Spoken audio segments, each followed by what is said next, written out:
Giuseppe Verdi 1813-cü ilin 10 oktyabr tarixində Şimali İtaliyanın Busseto şəhərinin yaxınlığında kiçik Le Roncole kəndində anadan olmuşdur.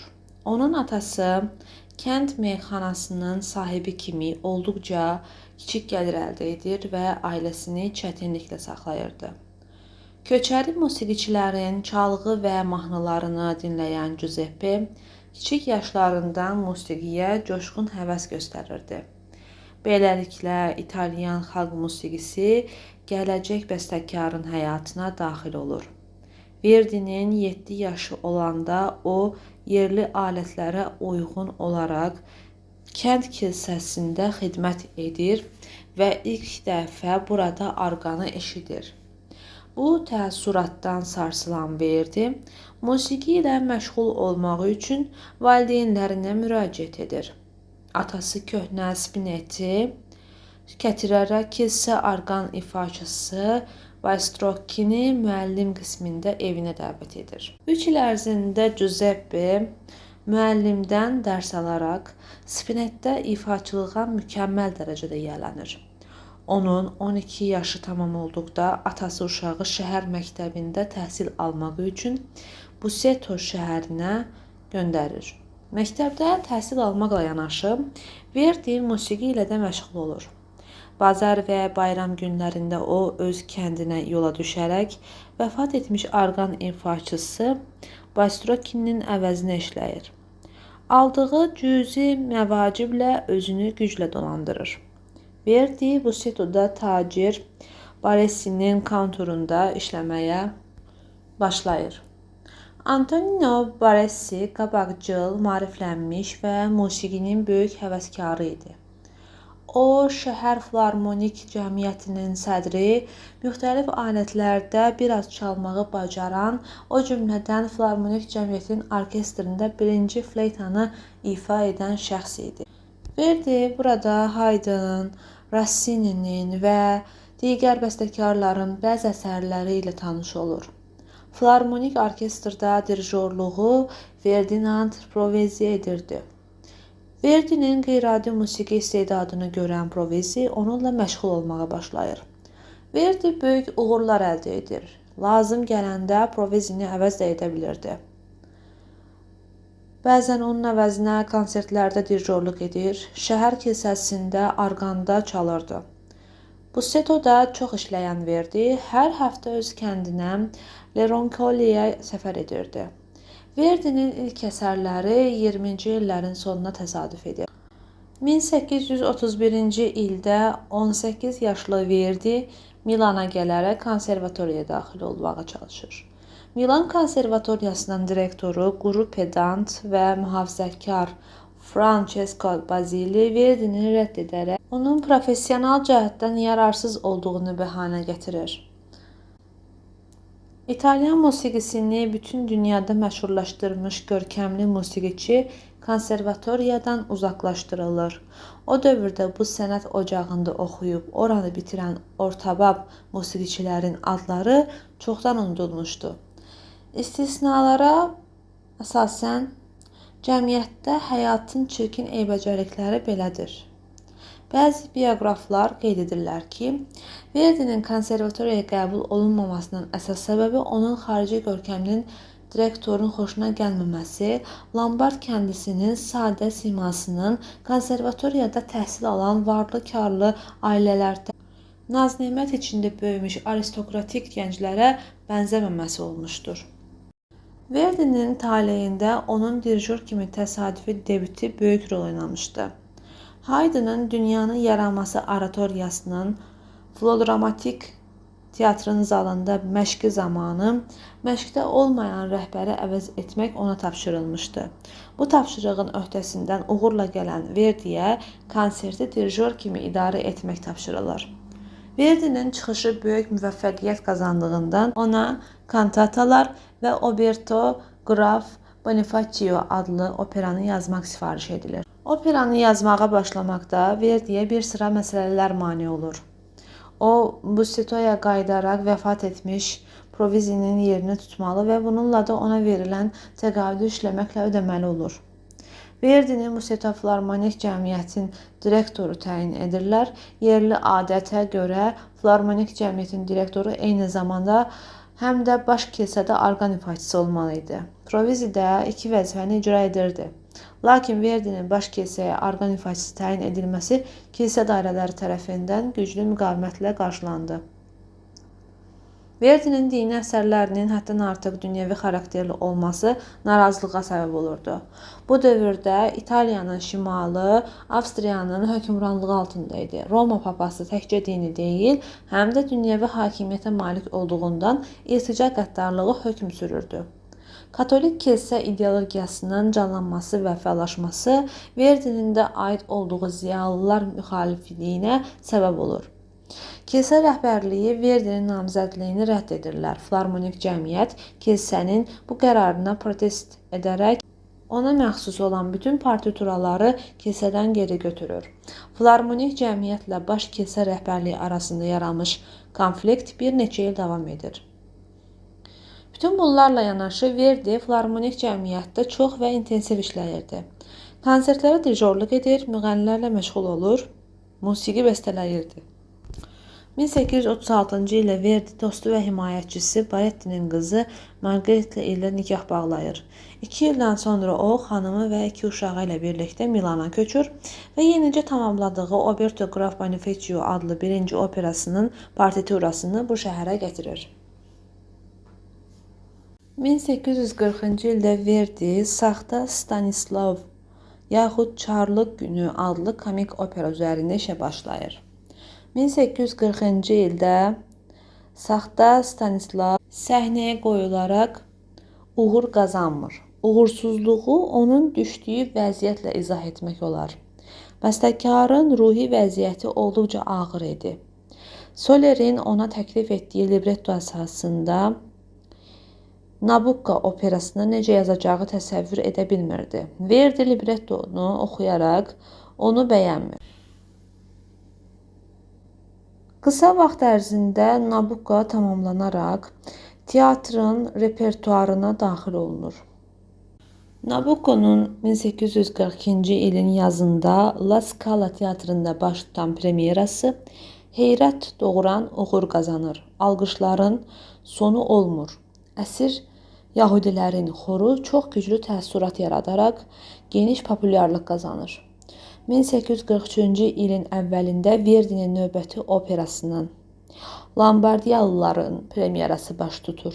Orta əsr səlib yürüşləri dövrünə aid olan süjet əsasında Lombardiyalılar operasının uğuru Nabucco'dan az olmur. Tez bir zamanda bu opera bütün İtalyan opera səhnələrində tamaşaya qoyulur. Verdinin adı şöhrətlə əhatələnir. Nabucco'da əsir Yahudilərin xoru kimi Lombardiyalılarda da Yerusəlimi azad etmək üçün döyüşə gedən səlib yürüşçülərinin xoru bütün İtalyan şəhərlərinin küçələrində səslənirdi. Bu xorlar xalq inqilabı mahnı əhəmiyyətini əldə etdi. 40-cı illər boyu Verdi ildə bir, bəzən 2 opera yazırdı. Onların hamısı eyni dərəcədə uğurlu və bədii cəhətdən dəyərli olmasa da, hər birində gərgin yaradıcılıq axtarışları hiss olunurdu. Lazımı mövzunu tapmaq üçün Verdi, Hugo'nun, Byron'un, Shakespeare'in və Schiller'in möhtəşəm əsərlərinə müraciət edir. Verdinin hər yeni operası hazır olan kimi müxtəlif İtalyan teatrlarının səhnələrində tamaşaya qoyulurdu. Verdinin 40-cı illərdə yazdığı operalardan ideya niyyətinə və bəstəkarın yaradıcılıq təkamülünə görə daha çox müvəffəqiyyət sayılan və xüsusilə əhəmiyyətli olanlardan Ermani, Macbeth, Leniano yaxınlığında döyüş və Luisa Milleri göstərmək olar. Verdinin Macbeth operası böyük maraq doğurur. Sonralar Verdi dəfələrlə Shakespeare-ə müraciət edir. Kral Lear süjeti əsasında opera yazmağı layihələndirir. Yaradıcılığının son illərində isə bütün yaradıcılıq yolunun parlaq yekunu olan Shakespeare mövzusunda 2 opera, Otello və Falstafı yazır. 1847-ci ilin mart ayında Makbetin səhnəyə qoyulması çox böyük uğur qazanır. Azadlıq uğrunda mübarizə illərində operanın ideyasının olduqca aktual olmasını, İtaliyada 1848-ci il inqilabı ərəfəsində aşağıdakı fakt əyani sübut edir. Operanın tamaşalarından birində Maktufun rolunu ifa edən iştirakçı Vətəni satdılar ariyasını oxuduqda tamaşaçılar onunla birlikdə bu ariyanı xorla oxuyurlar. 1848-ci il inqilabı zamanı Verdi Parisdə idi. İtaliyanın müxtəlif vilayətlərində üsyanlar haqqında xəbər tutan Verdi tələsik Milana səfər edir. Verdi öz xalqı ilə olmaq istəyirdi. Avstriya zülmkarlarına qarşı xalqın mübarizəsinə həyəcanla yanaşan bəstəkar Mazzini və Garibaldinin inqilabi fəaliyyətini rəğbətlə qarşılayırdı. Bütün bu inqilabi hadisələrin təsiri altında Verdi Mazzininin tapşırığı ilə Səslən Truba qəhrəmanı himnini yazır. 1848-ci ildə Mazzini Verdiyə yazırdı.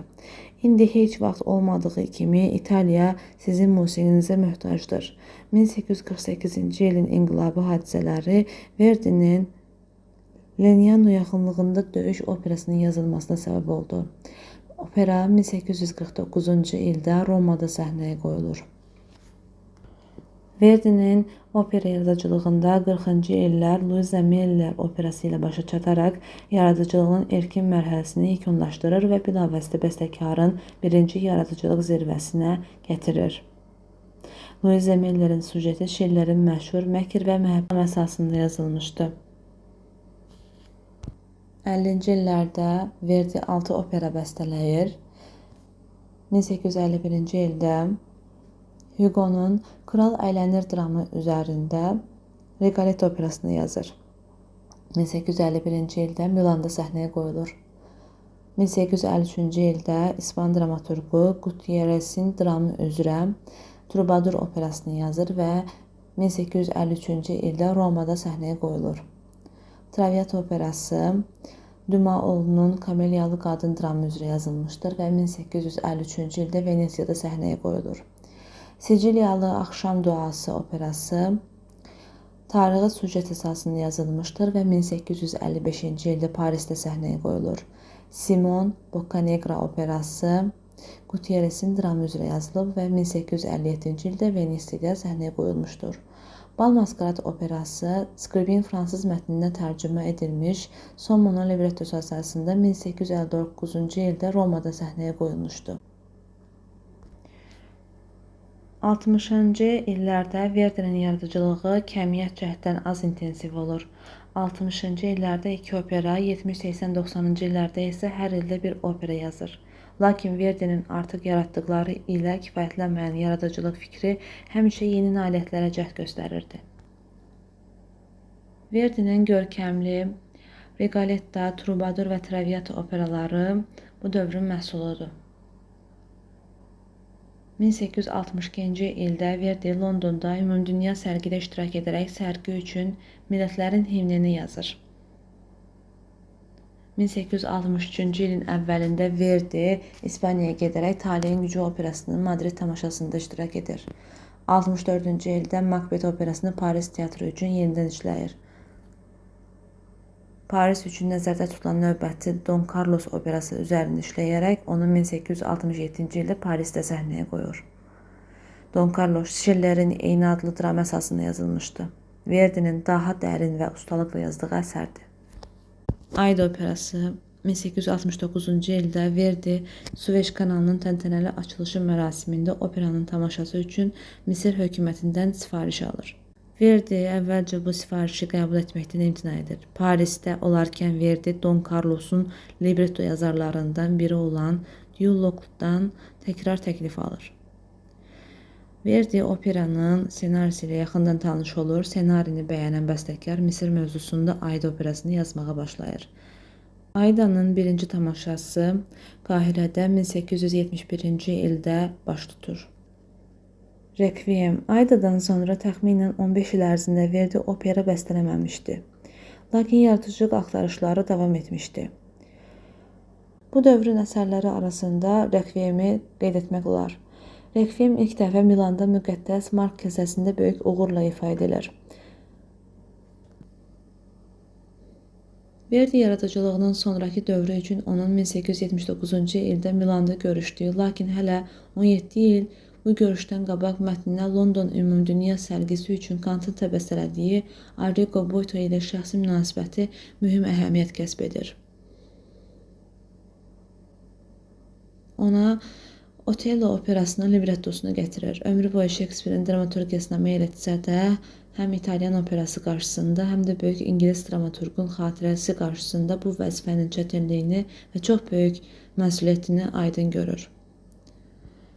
O vaxta qədər Shakespeare'in faciəsinə yazılmış operalar, Rossini'nin Otello, Bellini'nin Montecchi və Capuletti, Gounod'un Romeo və Juliet'də Tom'un Hamletini misal göstərmək olar. Verdi 80 yaşında Shakespeare'in Windsor Nadinc Qızları komediyasının süjet əsasında Falstaff adlı komik operasını yazır. Librettodan olduqca razı qalan Verdi operanın yazılmasında səylə çalışır. Operanın ilk tamaşası Milanda La Scala teatrında 1893-cü ildə baş tutaraq çox böyük uğur qazanır.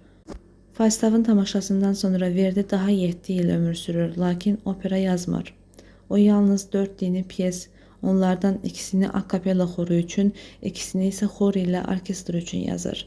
Verdi özünün Sant Agata bağ evində yaşayır. İctimai və xeyriyyətçilik fəaliyyəti ilə məşğul olur. Da bir neçə filantropik müəssisə, hospital, yaşıl musiqiçilər üçün ev təşkil edir. Verdi 1901-ci il 27 yanvar tarixində Sant Agatada vəfat edir.